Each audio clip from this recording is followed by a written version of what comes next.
Hola, hablamos del prólogo de un libro.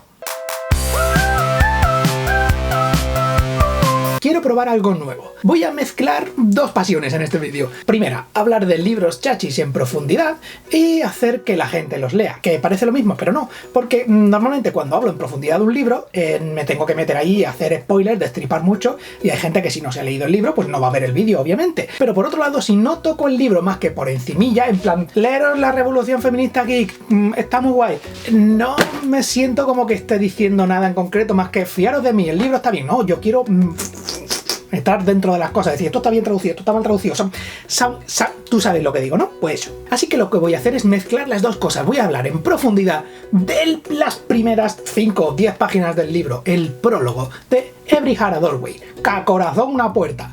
Es una traducción que yo me he inventado de Seanan McGuire. El prólogo, generalmente el primer capítulo y sobre todo la primera página del libro, son esenciales, son interesantísimos porque demuestran la maestría del autor y del corrector, editores, maquetadores, etc., de conseguir una cosa en concreto, que te quedes. Hay tantas maneras de hacer un comienzo de libro efectivo como autores, básicamente, pero generalmente la primera página de un libro, las primeras páginas tienen que conseguir una cosa: el tono, el saborcico de la novela, de qué va. O sea, esas primeras páginas te van a hacer sentir cosas, te va a hacer plantearte unas preguntas, en plan, ¿será este el protagonista? ¿O es esta una novela de acción? ¿Quién ha matado a esa vaca? Van creándote tensión, pero claro, todo eso lo tienen que hacer en su justa medida porque son las primeras páginas del libro, no te lo van a soltar ahí pato de golpe. Un ejemplo muy interesante es en los libros de Canción de Hielo y de Fuego, que te meten un mini prologuito donde te meten fantasía, te meten acción, te meten un poquito de trama de cómo es el entramado histórico de todas las casas y tal, que es el comienzo del monstruo de hielo, que se le llama en plan un nombre técnico, en plan de Ice Monster. Pues en las primeras páginas de Every Heart a Doorway, en esta novela me gusta mucho, yo lo dejo ya caer, o sea, si hay que poner puntuación de patos, ya los pongo yo, patos, todos. En las primeras páginas de Every Heart a Doorway se hace todo eso. Y ¿cómo voy a analizar este libro? Pues en dos partes, dos pasadas podría entenderse. La primera pasada es un close reading, que el close reading es un término en inglés de literatura técnico, no sé si es en español lectura profunda, lectura activa, hispanistas de la sala, dejádmelo en los comentarios, que básicamente es una lectura profunda y detenida del este. Y la segunda cosa de cómo voy a hablar es de qué se dice, el entramado, cómo está contado, sobando el entramado, le he llamado a la esta. Primera parte, close reading. En el close reading te fijas en varias pasadas de lectura, porque no te lo lees una vez, te lo lees varias veces, te fijas en cada pasada en una cosa concreta. El ritmo, las palabras que elige el autor para hablar del tema, cosas como la elección de tiempos verbales, en plan, qué cosas te evoca los campos semánticos, o sea, en plan, leértelo ahí desmigao. Parafraseando muy fuertemente a Paul Auster, un señor escritor que es ligeramente arrogante, una lectura profunda se equivaldría a lo que dijo él en una entrevista, que lo leí hace muchísimo tiempo, se me quedó marcado porque en plan, arrogancia, Paul Auster, muy bien, no tienes abuela. La gente debería leerse mis libros con el mismo detenimiento con el cual yo he escrito ahí. Esto está parafraseado, porque es en plan de Paul Auster. A lo mejor te has tirado 2 años para escribir el libro, me había tirado 2 años leyéndolo. Eso es la cosa del close reading. El close reading es acercarse al texto. Y ya después, en lo que es el análisis del entramado de la historia, que sería la segunda pasada de este vídeo, es poner todas esas palabritas clave que has marcado en el close reading, le vas atando con líneas rojas y dices, este es el asesino, o en plan, todo esto apunta a que el libro va de tal. Bien, empecemos. Comienzo literal del libro. There was a little girl. There was. Esto puede entenderse con el Once Upon a Time. Esto es un comienzo de cuento. Esto es hay relación con los cuentos de hadas. A little girl. Se hace mención, esto es de nuevo como si fuese un cuento de hadas, pero se hace mención de que hay una chica y de que es pequeña, con lo cual ya se crea ahí un enlace de nuevo a los cuentos de hadas, pero también a la indefensión. Es una niña pequeña. ¿Qué le pasa a la niña pequeña? ¡Ay, Dios mío! Tensión. Y esto solo con el título. Después sigue. Esto lo estoy leyendo en inglés y lo voy a traducir más o menos en español porque filología. The girls were never present for the entrance interviews. Las niñas nunca estaban presentes para su entrevista de admisión. Tenemos por un lado a girl y de repente son the girls, porque ahora son chicas, con lo cual ya tenemos una segunda pregunta. ¿Qué les ha pasado a las niñas? ¿Por qué nunca estaban presentes? ¿Por qué nunca estaban? Se les describe con una carencia. Básicamente, la primera impresión que tenemos de las niñas es que se les describe con una cosa de la que carecen. Presencia. They were never there. Y esto es una cosa que a mí, ya como fanboy, ya filólogo fanboy, y a ver, esto ya es literalmente mi fanboyismo como filólogo, que Every Heart Adore We, que es una novela que va sobre niñas que entran en puertas mágicas para ir a otros mundos, te meten la primera línea, la primera frase, girls, niñas, y entrance, entrada.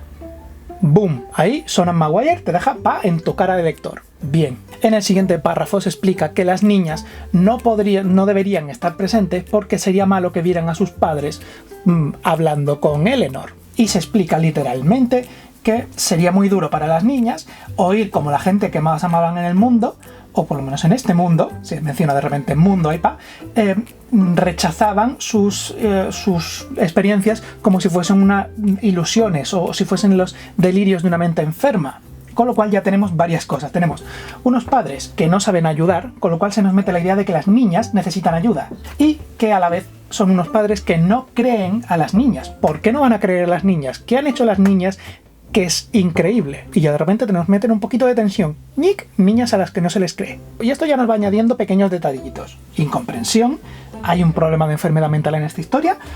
Un poquitito más de tensión, porque las niñas necesitan ayuda. En los siguientes párrafos se nos explica también que el segundo motivo por el cual las niñas nunca estaban presentes en las entrevistas era porque no quería a Eleanor, y se nos presenta a Eleanor. Eleanor no quiere que la primera impresión que se lleven es la de ella vestida tan seria y tal, porque esa no es la versión real de Eleanor, esa no es la versión que presenta a los padres. La primera aparición del personaje de Eleanor se nos presenta de nuevo con una carencia, se nos presenta como que no está diciendo la verdad, con lo cual, más tensión. Y en nuestra cosmovisión, alguien que miente es malo. ¿Es Eleanor un personaje malo? La descripción de la versión falsa de Eleanor es una típica viejecita vestida de gris con cara de respetable, pero la versión real de Eleanor no es así. ¿No es respetable? ¿No es vieja? ¿No está vestida de gris? Después, más adelante, se ve que lo que se refiere es que ella viste de colorines. Lo que Eleanor siempre les dice a los padres lo mismo, es que Eleanor puede ayudar a esas pobres niñas perdidas.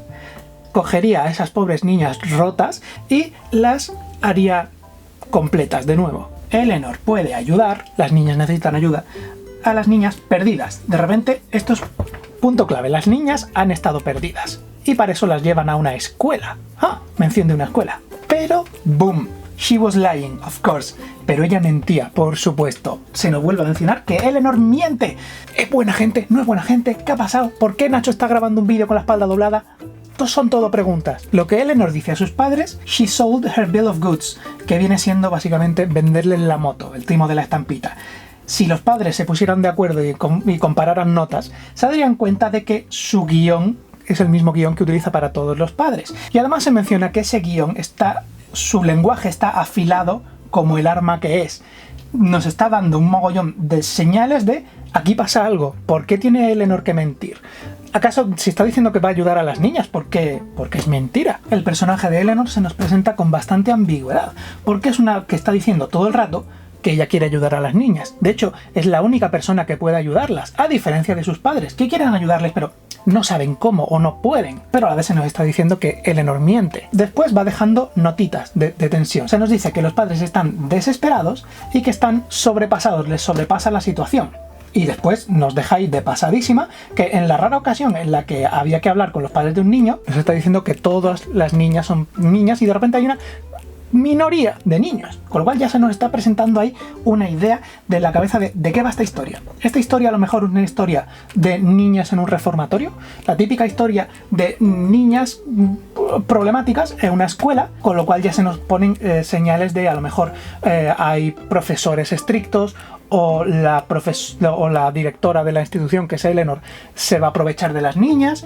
Es una Bildungsroman, a lo mejor, una niña que va creciendo y se nos va contando la historia de esta niña. Ya nos vamos metiendo en una especie de marco mental de cómo va a ir la historia. Esas son expectativas que nos va creando. Otro puntico de ambigüedad. Se nos va diciendo más adelante que ella quiere ayudarlas, aunque no vayan a poder regresar nunca más a su hogar. ¿Por qué no van a poder regresar de repente? Y aunque no puedan volver, al menos van a estar con alguien que las entiende. De nuevo ambiguo. O sea que ella sí entiende que es por lo que han pasado. Y el término nunca más, es también muy de cuento de hadas. Y fueron felices para siempre, forever after. Son toquecitos que van diciéndote para dónde va la historia. Y el prólogo acaba con este párrafo. Disculpad la traducción chunga mía y la letra. Eleanor pasaba sus días dándoles lo que nunca recibió, esperando que eso fuera suficiente como para costearse su pasaje de vuelta al lugar donde pertenecía. Vale, ¿qué nos dice aquí? Eleanor sí que está ayudando a las niñas y les está dando una cosa que nunca recibió. ¿Qué es lo que nunca recibió? Ya lo iremos viendo. Pero entonces es buena gente, ¿no? Bueno, claro, porque lo está haciendo de manera egoísta, porque lo está haciendo esperando que sea lo suficiente, lo que está ayudando, para pagarse su pasaje de vuelta al lugar donde pertenecía. ¿Dónde es el lugar donde ella pertenece? ¡Ah! Necesitamos saberlo. Nos va creando unas expectativitas, hay unas preguntitas, unas dudas, una tortícolis a mí en el cuello ahora mismo. ¿Vosotros tenéis ganas de leeros ahora el libro con estas pequeñas cositas que os he contado? Esto es un ejemplo de un prólogo muy bueno. Está muy bien hecho. Seanan Maguire, bien. Todos los patos. Esto es un pato. Bueno, no vamos a intentar dibujar patos en este sitio porque, bueno, más o menos parece un pato. Un pato. Eleanor Maguire, bien. Puntuación, bien. Y aquí es cuando entra la parte de interpretación, ¿no? Lo que es interpretar. Esta es la parte que me costó mucho encajar en la carrera porque me daba muchísima rabia el concepto de la muerte del autor. Yo quería que me dijeran clarito de qué iba el texto. Quería que me dijeran el significado puro y objetivo de qué va el libro, pero no, porque las profesoras que tuve en la carrera se dividían en dos bandos. Primero había un primer grupo de profesoras que nos daban su interpretación del texto, que es el que teníamos que estudiar y poner en los exámenes. Esa interpretación estaba basada a lo mejor en análisis de textos académicos que ellos tenían y tal, o era su propia interpretación personal y subjetiva, que a lo mejor era fallada, pero no entraremos en eso.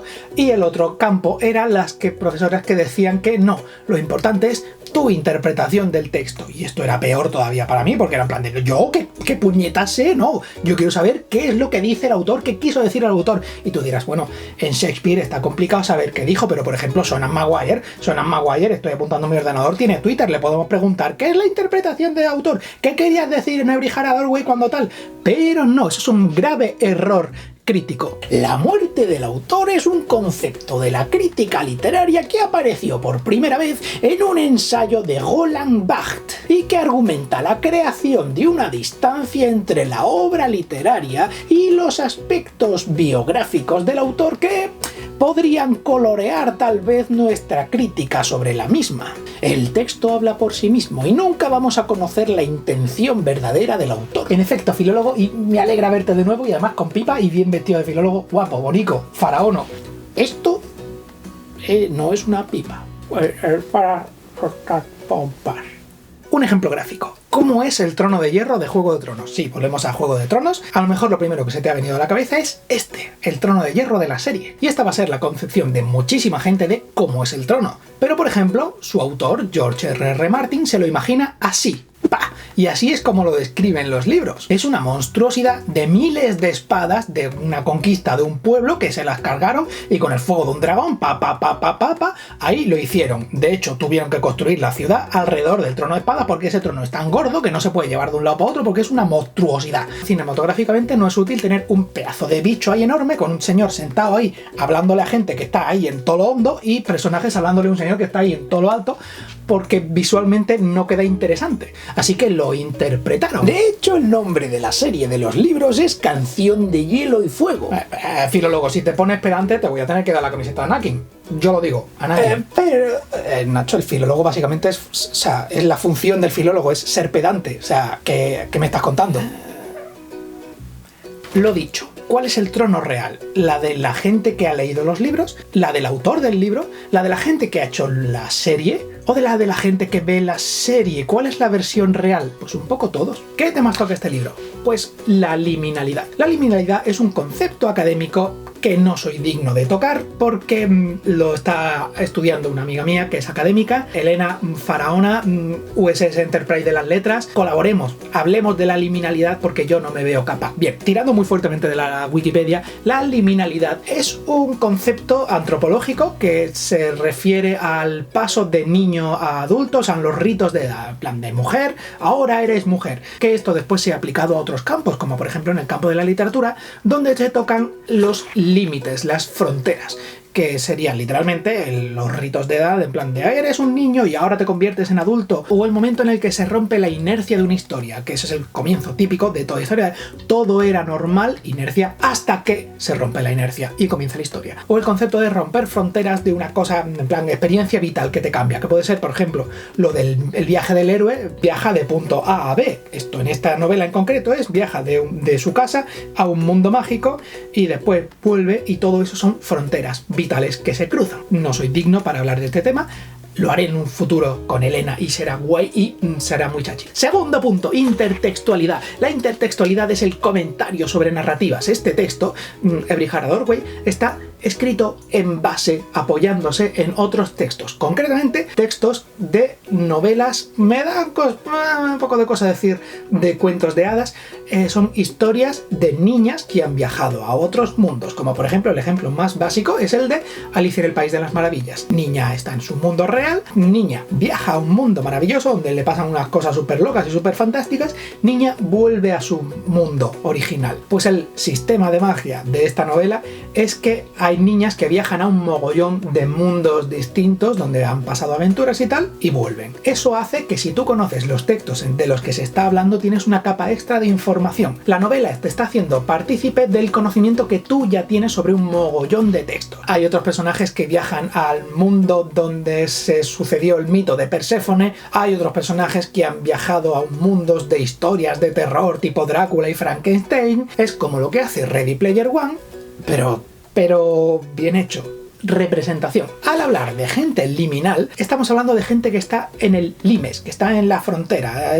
Lo que yo menciono muchas veces de los in-groups y los out-groups, pues esta novela va de la gente que está fuera del grupo. Desde mujeres mayores que llevan una vida fuera de la norma, o de adolescentes que tienen que resistir los esfuerzos de sus padres para evitar que cambien o negar directamente que hayan cambiado. Tenemos personajes que no son alosexuales, tenemos personajes que son trans y tenemos personajes que no encajan dentro de la performatividad de su existencia. ¿Por qué te comportas de manera extraña y no te comportas como la gente normal? ¿Por qué no eres como debería ser un hombre? ¿Por qué no eres como debería ser una niña normal? El típico punto de outsider de todas este tipo de novelas de he vivido un mundo mágico y he vivido aventuras y ahora la gente no me cree. Fue todo un sueño, pero llevado más, explorado más, en plan de estás loca, ahora te vamos a llevar a una escuela para que te cures. ¿Cómo? Sí, para que te cures de lo que te ha pasado, pero lo que me pasó fue real, no fue real. Y eso nos lleva a la esperanza. La esperanza se ve desde muchas maneras, se explora desde muchas maneras en esta novela. Hay personajes que lo ven como algo horrible. Esperar que algo suceda, pese a saber que no va a pasar nunca. Tú estás seguro de que no va a pasar esto, pero aún así esperas que pase. O hay personajes que se aferran a la esperanza como un clavo ardiendo porque es lo único que tienen. Y también se tocan distintas esperanzas. La esperanza de la que acaba de llegar a la escuela, que todavía tiene una esperanza más nueva, contra la esperanza de la gente que lleva años y años en la escuela. También se habla de la gente como historias. Metiéndome un poquitito en el primer capítulo, se describe tanto a Eleanor como a Nancy, la protagonista, con la frase tener algo inacabado alrededor de los ojos o en la mirada. Es una carencia misma que les define como personaje. Esa carencia misma que les define les convierte en historias inacabadas. De hecho, eso lo dice literalmente Eleanor, que es una persona muy anciana, pero que por movidas no se le nota que es tan anciana. Ella dice que todavía sigue siendo una historia, ella no es un epílogo, ella no está en el final de la historia, ella sigue viviendo la historia hasta donde llegue. ¿Qué quiere decir esto? Que no deja que las circunstancias que le han dado forma a su vida le roben su agencia, su capacidad de hacer cosas. Y el hogar, esto es una idea clave en el libro. Hay personajes que encontraron su hogar en los mundos mágicos en los que vivieron, por fin se sienten que encajan en un sitio y su viaje acaba, vuelven a lo que antes era su hogar, que ya no es su hogar. Así que les mandan a una escuela interna, todo que se convierte en un nuevo hogar, pese a que ellas siguen sintiendo que su hogar era no su casa, sino el mundo donde han viajado. Pero claro, ese hogar mismo, pues para algunas de ellas se convierte en un nuevo hogar. Y encima, si hay algo que... no hablemos del conflicto grave de esta historia, si hay algo que hace que el estatus mismo de la escuela peligre, pues todavía más tensión. ¿Qué es lo que pasa? Pues leeros el libro, ¿no? Leer, porque tampoco voy a yo hacer lo que viene siendo los spoilers. Para eso tenéis que leeros la novela. ¡Boom! He conseguido hablar ahí en tensión de un libro, o sea, he estado ahí buceando de un libro, solo hablando de las primeras paginicas, y a la vez he hecho un análisis en profundidad y no he hecho spoilers y en vuestra cara de evidentes de vídeos de YouTube. Ya está, no me hace falta nada, no me hace falta ni pediros que os metáis a Patreon para darme dinero, porque no me hace falta. Si me hace falta, por Dios, meteros en Patreon, dadme, por favor, yo vivo de esto. O sea, no ha sido un momento así de lanzarme, de en plan de la maestría de mi arte, pero a ver, que yo tengo unas necesidades vitales básicas. Meteos en mi Patreon. Vídeo finalizado sin final chocante ni nada. La muerte del autor es un concepto de la... ¿Y esto a qué viene? Era para que no se me quedase en el tintero. Pero al final... ¡Ah! ¡Ah! ¡Ah! ¡Me has matado! ¡Ah! ¡Ah! ¡Ajá! ¡El móvil del crimen!